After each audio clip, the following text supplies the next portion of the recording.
Hello, and welcome back to Unboxing the Internet. My name is McKenna, this is Monica, and this is Judith. And right now, we are diving into the comment sections on internet websites and discussing the diversity in Marvel.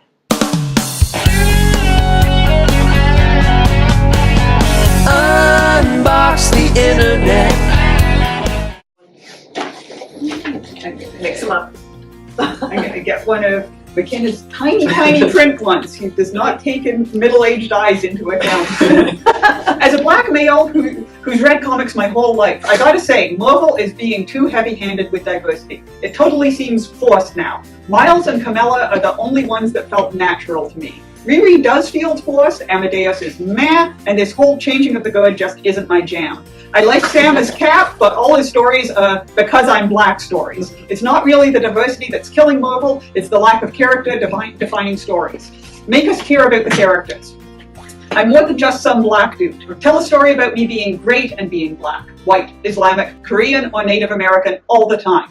We are minorities, but we have voices, experiences, and stories that we go through every day, all the while carrying around our racial experience because we're so much more. Marvel needs to capture that. Mm-hmm. Great comment. Yeah, it's a great comment, and definitely touches on something that came up over and over in this controversy, but also something that we've seen as teachers, right? This, and when we're teaching text, like, when is a representation of people of color, other ethnicities and minorities stereotyped, and when is it not, right? And do you have some thoughts on this since you unboxed it first? Miles Morales says in one of the first issues, in which he is Spider-Man in the 616 universe, moved over from Ultimate Universe, he says, I don't want to be the black Spider-Man, I just want to be Spider-Man. That idea that putting the name in front of it actually lessens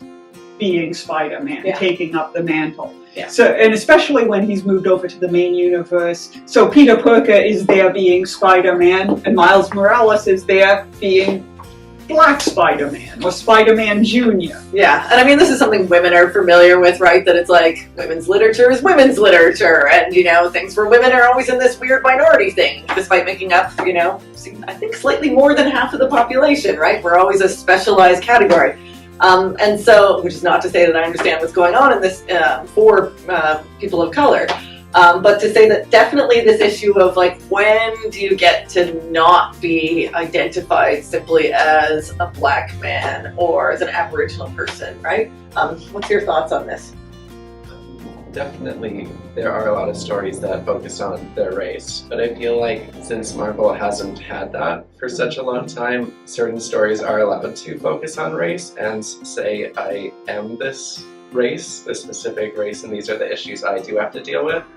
But I do understand that if all of them are doing this, it might get a little too much and exclude other stories that aren't specifically about race. Yeah, and I mean, one of the things I always talk about with my students is I'm like, when, and often I do class because I teach Victorian period, but I'm like, when do you get to show a representation that middle class people aren't going to see as stereotyped?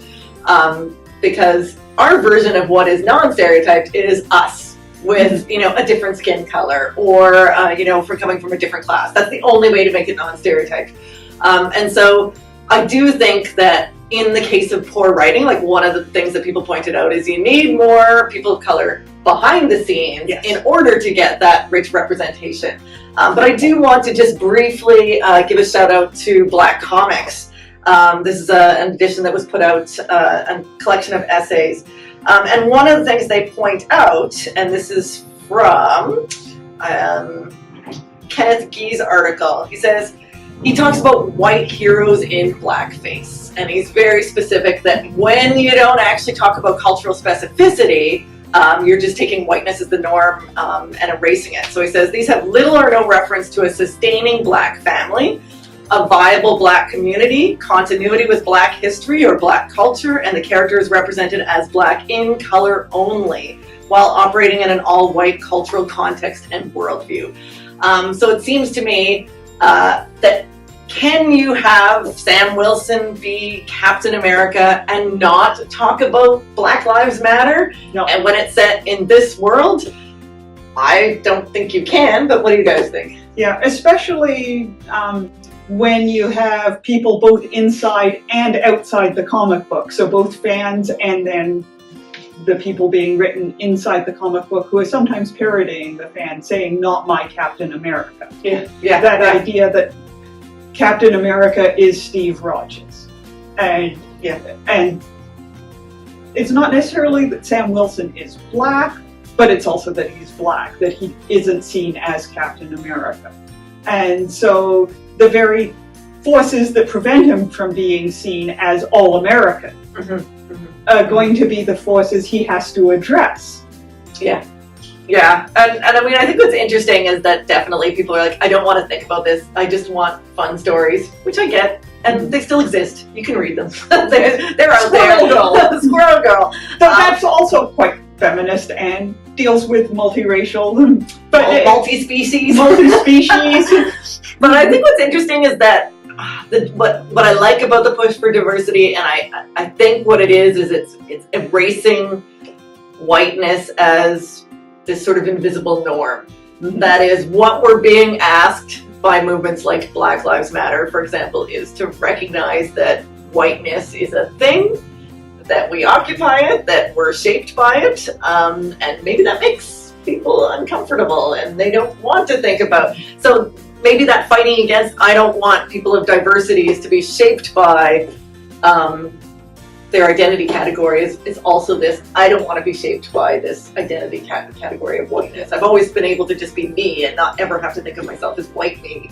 I don't know, I'm just thinking about this now, but thoughts? Well, I'm just thinking, like, I read the all different Avengers, and there were comments about Captain America's race, but it wasn't the whole story.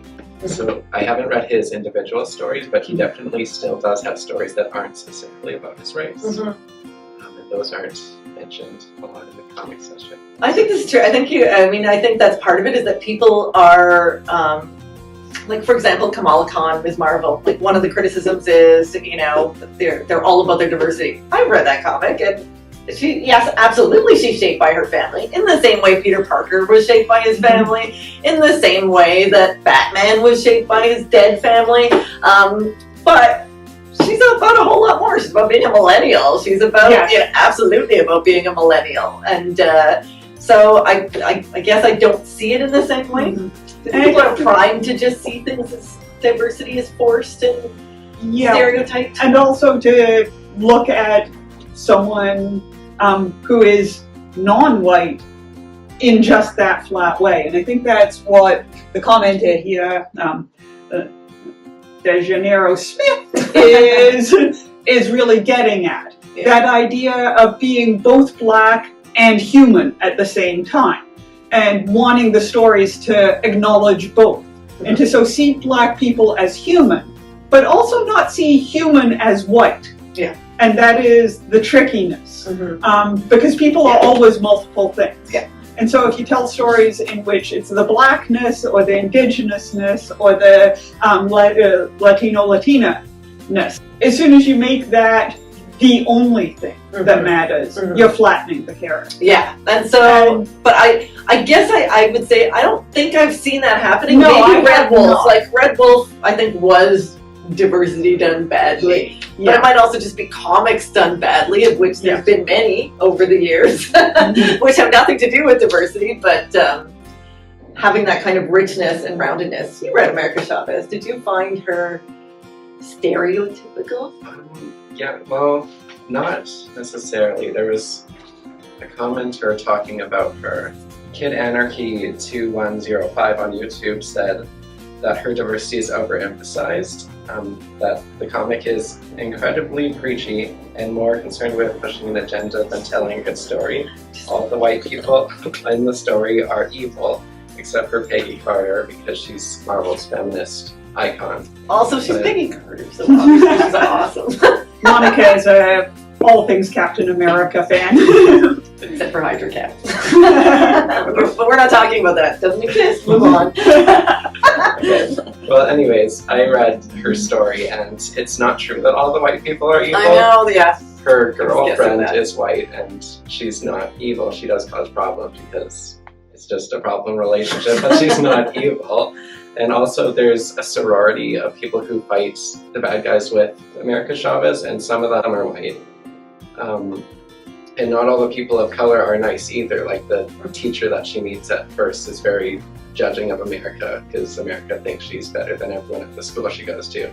So comments like that, I'm not sure how to take them. Like maybe they haven't read it all the way or we're specifically focusing and seeing all the evil white characters. It makes me think that it's not so much that the characters have been flattened and stereotyped, as they're flattened and stereotyped by people who want to reject them. And so, I think be careful if you're reading comments saying, don't read America Chavez because all white people are evil. Read it yourself and find out that she has a nice girlfriend. And other things like that. Yeah. Another character who's come under a lot of fire for being stereotypical and flat is RiRi Williams, who's taken over for Iron Man. Hate her. And hate her so much. She comes from a poor background.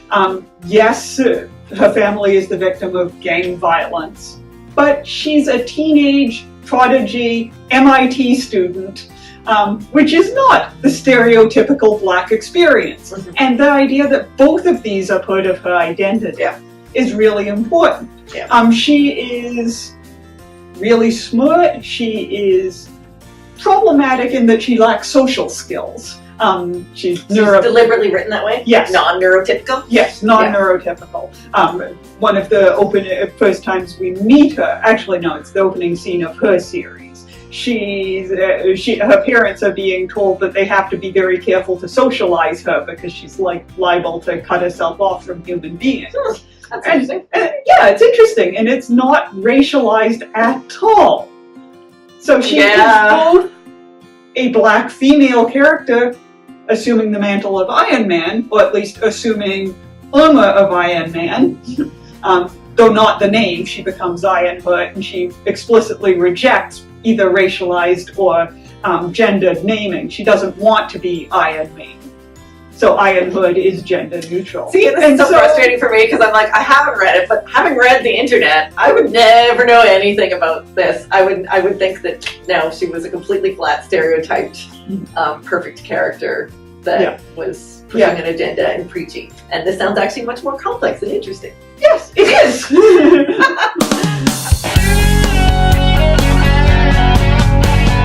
Okay, so let us know what you think. Obviously, we touched on a lot, and we'd love to hear what you have to say. And as always, remember to like, comment, and subscribe. And we'll see you next time.